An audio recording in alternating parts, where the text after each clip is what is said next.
guys, what's up? It's me, Thomas. Tonight we're back here with Film Theory with a Winnie the Pooh one. This one's called This is Disney's Worst Fear. So, if you guys remember, there was a horror film called Winnie the Pooh, Blood and Honey, which did not turn out well, despite an interesting premise, to say the least. I mean, cannibalistic Winnie the Pooh. That's something. Oof. Anyway, so, like I said, pretty nuts. So apparently it's Disney's worst fear, despite it bombing at the theaters, or whatever happened with it. I don't know. I mean, I saw the trailer, didn't really look up much of it, but I'm guessing it's not the film that's worried about. It's the idea of turning like Disney characters into horror films, you know? I mean, they're doing it with the Grinch, so I thought, I guess why not? But I guess we're about to find out, see what it means by Disney's worst fear. How about we just hop in and take a look? Be sure to like, subscribe for more. Hope you enjoy. Let's go.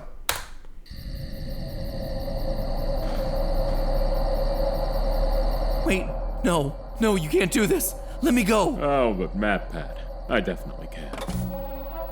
I ain't cool. No, please. I don't want to watch a cinematic universe full of crappy Disney rip-off horror movies. Well, too bad! This is the world we're living in now, MatPat, and you only have one person to blame for it. It's you? Mickey! You better believe it!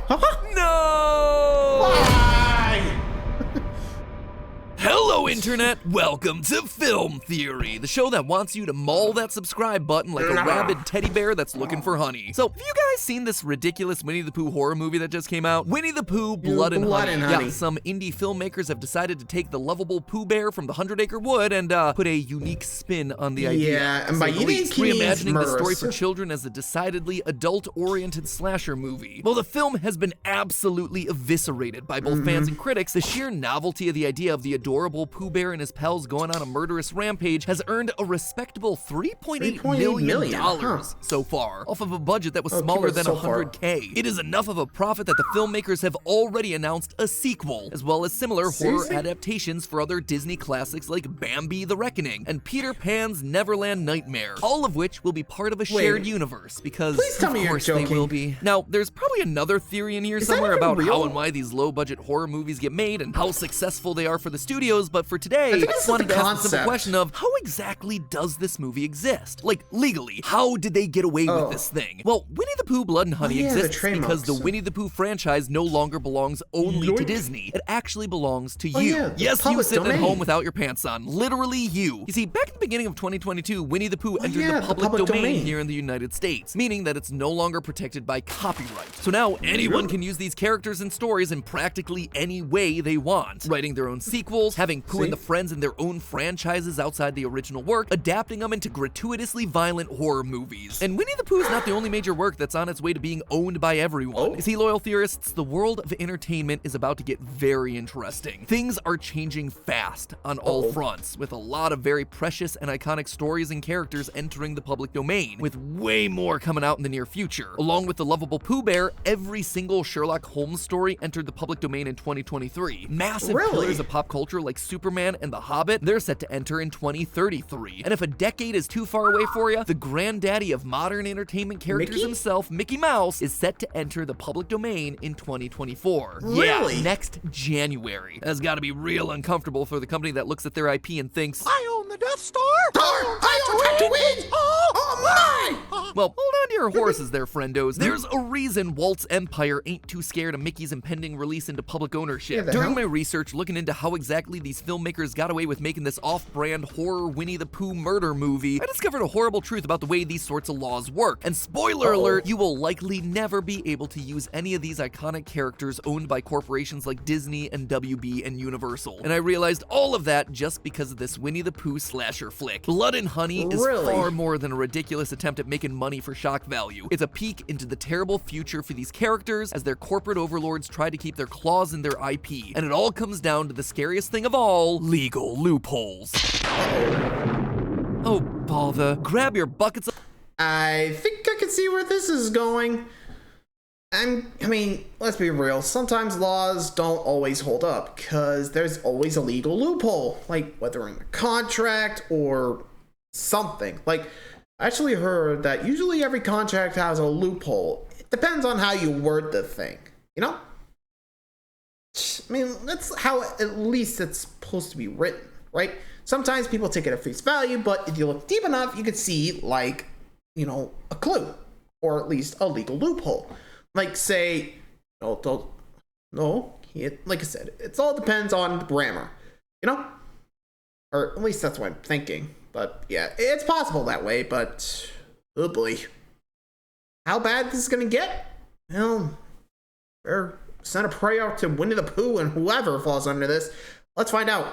Of honey and machetes, loyal theorists. It's time to carve our way into this mess. Before we get started, let me just call out, this theory is only going to be looking into and explaining copyright law for the US. That's not to say that other countries and their laws are unimportant. It's more to say that basically every country on Earth has different laws regarding this sort of thing. True, and if we tried to hash out every single rule in every single country, things would get very complex, very long, and very boring in a hurry. Additionally, sometimes I feel like this goes without saying, but we here at Team Theorists are not lawyers. This is not legal advice. We're just a bunch of nerds with a lot of free time on our hands and an obscene interest in who owns what in the entertainment industry. So to start things off, I feel like we need to be on the same page here. What even is a copyright anyway? Sure, you've heard the term, but it's kind of a weird, nebulous idea that can be slippery and difficult to get a real grip on. Basically, a copyright is protection granted by law for original works that you make. It ensures that anything original that you write or make belongs only to you. You don't even have to publish it. If you make something original, it's yours automatically no matter what. And it covers a lot of different mediums. Books, poetry, movies, music, even computer software and architecture. Are they gonna trademark that being said, it? a copyright doesn't protect facts, ideas, or systems. If you want an example of what I mean, It's slander, ain't the true. Theorist channels. We don't own the idea or the format of a theory about games, film, TV, food, style, whatever. We can't copyright the concept of a theory. Anyone can make their own theory videos here on YouTube, and in fact, we outright encourage that. It is awesome to see. But we do own a copyright over the stuff like our exact thumbnail, the scripts that we write, the videos that we edit. So anyone can go and make their own theories. They can even make theories that spin off of our own, but they can't outright take our theories and re-upload them as is. To take a look back at Winnie the Pooh, the name, the characters within Pooh, the art, the designs, the exact writings, all of them were protected by copyright. But the idea of a child being friends with a living teddy bear, stuffed pig, rabbit doll, etc., going on adventures out in the woods, that isn't protected by the copyright. How then did these indie filmmakers manage to get the rights to use Winnie the Pooh in this horror movie that Disney definitely didn't authorize? Well, a copyright doesn't last forever, and when they expire, the works they protected enter the public domain. As I mentioned at the top of the episode, that means that this work now belongs to the public, and anyone can do anything they'd like with it. The first number put on copyright laws in the United States was from the Copyright Act of 1790, which gave authors 14 years of protection and the ability to apply for an additional 14 years after that. That period has since been extended several times throughout the centuries, most recently in 1998 with the Copyright Term Extension Act. Currently, a copyright lasts for the entire lifetime of the author, plus an additional 70 years if the work was created by a person. If it was created by a corporation, the copyright lasts for either 120 years after its creation or 95 years after its publication, whichever one comes first. Fun fact, that Copyright Term Extension Act from 1998 was actually nicknamed the Mickey Mouse Protection Act, because Disney was one of the primary companies lobbying hard to get that thing passed. I'm gonna choose to believe that they offered everyone who voted in favor of it a free trip to Disney World. So, is Disney just gonna roll into town and pay off the American government to extend that copyright again like they did before? Well, no, probably not, and for a few reasons. First of all, with control of the US House, Senate, and White House split between parties, not a whole lot is getting done in Washington these days. Secondly, one of those major political parties ain't too big of a fan of the mouse these days. So if you think you're getting any of them to back a bill that would directly benefit the company, better think again. Lastly, and probably most importantly, it's not 1998 anymore. The times, they are changing. Back then, when the internet was young, information sometimes took a while to travel. People couldn't easily look up the entire world's worth of information with a Wikipedia search. Corporations like Disney putting all this pressure on Congress to extend copyright, that could be done under the table. But now, if Disney tried anything shady like that, Twitter, YouTube, Tumblr, and TikTok would be all over them in a heartbeat. We're talking about a company that used to sue daycare centers for having unauthorized murals of Mickey and friends in the 80s. But nowadays, in 2020, when an elementary school screened a legal copy of The Lion King as part of a fundraiser, Disney tried to fine them for it, only for the internet to blow up in a righteous fury, forcing the mouse to apologize and CEO Bob Iger to personally donate to that fundraiser instead. The power dynamic has shifted. So if Disney...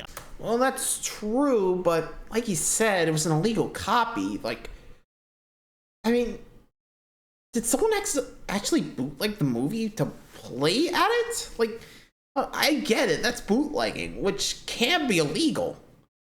But the hell? I think, okay, I think I'm jumping off the bandwagon of like internet and going to Disney here, but come on. I mean, I get suing over a mural, like, sure, yeah, that's written work, but here, this is blatant theft. Like, seriously, they said it was a legal copy of the movie, like, one that's not even the original. It's the remake, aka the most recent Lion King movie, you know, the CGI one. I'm pretty sure the DVDs weren't even out yet, so yeah, that's a no-go. I mean, Twitter was like, how dare you not let them stream this illegal copy of The Lion King? Like, dude, do you not hear yourselves? Ugh. Ay. I mean, seriously, I wouldn't be surprised if Disney, you know, tried to get the copyright back, but Twitter's like, no, let Pooh be free, let Pooh be free. Wow, I swear that's gonna be a tag. That's gonna be a tag if that ever happened. Let Pooh be free. Okay. Or free the Pooh, I swear that's gonna be happening. Anyway, sorry, but I had to point that out. Anyway, moving along. Either won't or can't extend the copyright again. Is that it? Are we going to be seeing horror movie knockoffs of Mickeys and Donald Ducks and Goofies popping up everywhere next year, just like we did with Winnie the Pooh? Is everyone going to own iconic characters like Mickey Mouse and Superman? I'm not sure if he's going to cover it, but... Exactly. See, when a work enters the public domain, that doesn't mean that every iteration of everything in that work also enters along with it. It's only the content in that original work as it existed in that original work. So, looking at Pooh Bear, the only stuff that's entered the public domain right now are the depictions of Pooh, Piglet, Christopher Robin, and all of their friends from the very original 1926 book by A.A. Milne as they existed in that 1926 book. And there's some pretty significant stuff missing from that work. One big one, Pooh's red shirt. It wasn't added to the character until 1932 for an RCA picture record, a full 6 years after the character debuted. That means you won't be cleared to use a cute little red shirt on your public domain Pooh Bear murder movie until January 1st, 2028. This is actually why the Pooh in Blood and Honey has a red flannel shirt with overalls instead of a red shirt that's 3 sizes too small. In fact, if you watch the movie, you might have noticed one of our fuzzy friends missing from the 100-Acre Wood. While Pooh, Piglet, Eeyore, Rabbit, and Owl all make an appearance, Tigger was nowhere to be found, because he didn't debut until 1928 in the book The House at Pooh Corner, so he won't be in the public domain until January 1st, 2024, just in time for the sequel to Blood and Honey. Wouldn't even surprise me. Winnie the Pooh 2, The Bloody Bouncing Buddy. And this goes for everything else that we've talked about so far. Sure, when stuff like The Hobbit hits public domain, you can use Bilbo and Gandalf and Smaug and Middle-earth and the official Hobbit fanfiction that you've been chipping away at, or anything else you want to write for that matter, but you can't reference any of the stuff from Lord of the Rings, or use any of the iconic Middle-earth art beyond what was published in 1937. For Superman, you can include the character in your stories, his origins from Krypton, as well as his dual life as Clark Kent, but the only powers that he can have are super strength, being faster than a speeding train, and the ability to leap tall buildings in a single bound. All of the stuff that he had when he debuted in 1938. No flight, no heat vision, no ice breath, no x-ray vision. You know, all those things that make Superman a Superman. Mickey Mouse might be the character that's actually changed the most here, though. The original Mickey from Steamboat Willie was exclusively black and white. He had a long tail, his eyes were just small pupils, he was a troublemaking boat pilot. Everything we associate with Mickey today, the red pants, the modern smiling face, the friendly personality, the edgy leather hoodie, all of that came later. And anyone trying to use that stuff starting next January when Steamboat Willie enters the public domain, they are sticking their fingers into a legal mousetrap. But even with all that aside, things are entering the public domain. It might just be slower than everyone expects. Over the next decade or so, we'll still be able to use some version of iconic characters like Winnie the Pooh, and Gandalf, and Superman, and Mickey Mouse himself in all of our own stuff, just with a few limitations. And eventually we'll be able to use all of the iconic parts of these characters and their stories for ourselves, right? Well, in theory, in copyright theory, yes, eventually. But you best hold on to your horses before you get too excited there, friendos. See, there's another side to this legal coin that I don't see anyone addressing. Well, the copyright that these companies hold for these older books and cartoons and comics are expiring soon. Their trademarks aren't and likely never will. Wait, I hear you asking, what's the difference between copyright and trademark? Well, trademarks and copyrights are very similar things, enough so that I wouldn't be surprised if you got confused, but they have very different purposes. Well, a copyright's meant to protect someone's original creative work, like I explained above, a trademark is meant to protect their brand. They're designed to help a consumer identify the origin of a product or service, so they know exactly what they're spending their money on. Think of it like a seal of quality. For instance, if you see that iconic Disney logo on something, the one that looks like a signature with the D that kind of looks like a G, you know immediately that this is a product that's created and approved by the Walt Disney Company. That isn't just some knockoff, but the big twist here for trademarks is that they don't expire. As long as someone is using their trademark, submits the proper paperwork to renew them, and defends the trademark against anyone trying to use them, then they keep that trademark forever. And trademarks... Also, did Matt Pitt's voice go done? Huh. Also, yeah, this actually does remind me of something. Like, I was watching, like, The Unsolved about the death of Harry Houdini.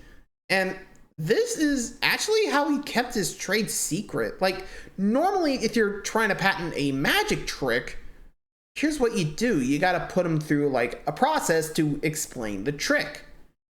But Harry actually circumvented this by trademarking it, by doing it in a one-act show with only one person there. So, in a way, it's trademarked, not patented. That means they can't use the idea. Get me? Or at least that's how it was supposed to be, from what I remember. I'll have to look back on that, but I think it was trademarked. At least, like I said, you trademarked the trick. That means nobody could do it until he was dead. You know? At least that's how I'm thinking it. It's how he kept his secrets. You know, the whole magician never reveals his secrets thing? Yeah, Harry pretty much did that. Anyway, can cover a huge variety of things, including names, words, phrases, logos, symbols, designs, but also things that you wouldn't expect, like colors, smells, sounds. And you best believe that companies are trying to take advantage of that as much as they can. If you look up the word Superman on the United States Patent and Trademark Office database, you'll be given a ton of results showing that DC Comics owns the trademark for Superman, spelled this way, in just about everything you can imagine. Most of it makes sense, like comic magazines, books concerning memorabilia, motion pictures and television programs, toy doll figures, etc. But they also grabbed it for things like lunchboxes, toothbrushes, towels and blankets, advertising, and candy. Remember, that means that they're the only ones who can release comics and books and movies and toys just labeled as Superman. So if you want to use Superman in the title of your product after it enters the public domain, you're gonna have to get real creative with how you use Superman in the title of pretty much anything that you make ever. Maybe get your hyphens ready and witness the rise of Superman. But see, now that just looks weird. Something else you'd probably never be able to use, the recognizable iconography of Superman. Specifically, his S shield crest on his chest and the Superman logo. Both of those things are trademarked by DC, and you can bet that they are defending them vigorously, because those are key parts of the Superman IP that they outright own and that connects the brand to DC. When you see the shield, DC wants you to know that this is the official DC product. So yeah, once Superman enters the public domain, you might be able to use Superman in your story, but if you have to be that careful about the name, logo, and crest of the character in any of the products and marketing, is it even worth using him at that point? The same goes for all the other heavy hitters that I've been talking about today. Middle-earth Enterprises and their parent company owns the trademark for basically any combination of the words "the" and "hobbit" that you can think of, covering everything from toys to tea to cardboard cutouts and drinking steins. So sure, once the Hobbit hits public domain, maybe Dungeons and Dragons can call their halflings hobbits again without getting sued, but good luck to anyone wanting to start up their afternoon tea company themed around and named after hobbits. Likewise, Disney owns the trademark for Winnie the Pooh regarding basically everything that you can imagine, as well as some things you probably can't imagine, like gloves and hosiery. That one is so oddly specific. So anyone wanting to use Pooh in their public domain horror film is gonna have to get creative and or specific with their names and portrayals. And you see, that's exactly what happened with Blood and Honey. There is a trademark registered for the logo of Winnie the Pooh Blood and Honey, specifically for the production and distribution of film and television, and for t-shirts, because you gotta get that merch game on, baby. I'm assuming that the people behind this film wanted to make sure that there wouldn't be any knockoff merch available in Hot Topic. Only the real deal knockoff merch. But you notice anything else funky about this registration as compared to that mountain of Disney-owned trademarks? The registration for Blood and Honey is super specific, claiming, quote, the colors red and light orange, and the, quote, blood red orange lettering of the title of motion picture. They're only trademarking the logo and its color palette. Nothing generic like the entire phrase Winnie the Pooh across all children's media or whatever. What's more, notice any other differences in the names? I mean, sure, the Blood and Honey mark has that subtitle, but unlike all of the Disney marks, it also has dashes between Winnie the Pooh. That makes it just different enough, just stylized enough to help them stand out from anything Disney related. Honestly, if the purpose of trademarks is to help customers identify the origin of a product, the fact that Blood and Honey is so stupidly violent and so obviously not something Disney would authorize probably protected these filmmakers more than anything else. Now, normally I'd think that this is where we could wrap things up. We've done the whole, hey, this thing you think you know actually isn't that way, and there's this other thing that'll change your perspective on it. But there is an extra twist here, loyal theorists. A fact I uncovered that transforms this conversation about the quirks of copyright law into a conspiracy about these mega corporations twisting the rules to benefit them. And it all comes back to the mouse. Literally. Throughout this entire theory, we've touched on how Mickey Mouse is about to enter the public domain, how Disney's delayed the inevitable for decades, how they won't be able to do it again. And all of that is still true. Likewise, everything we've said about Superman and The Hobbit and Winnie the Pooh also applies here. Disney owns a ton of trademarks around Mickey Mouse, which makes a lot of sense. He's an integral part of their brand, so much so that they've started incorporating him into all sorts of branding within their company. But you see what I just said right there? That right there is the genius 4D chess 1 billion IQ move that these companies are starting to make. These companies understand how trademarks work, and they're starting to weaponize them in an effort to shut down public domain as we know it today. When I started looking into all this for the theory, the fact that Disney appeared to not be fighting to keep their golden goose protected by the law honestly shocked me more than anything else. Mickey Mouse is Disney, and they want everyone else to think so too. So what have they done? Well, in 2007, they redesigned their logo for their flagship animation company, Walt Disney Animation Studios. These are the people who make stuff like Frozen, Encanto, Tangled, all the Disney fairy tale heavy hitters. And what was that redesigned logo? The literal frames of animation from the most iconic part of Steamboat Willie, whistle and all.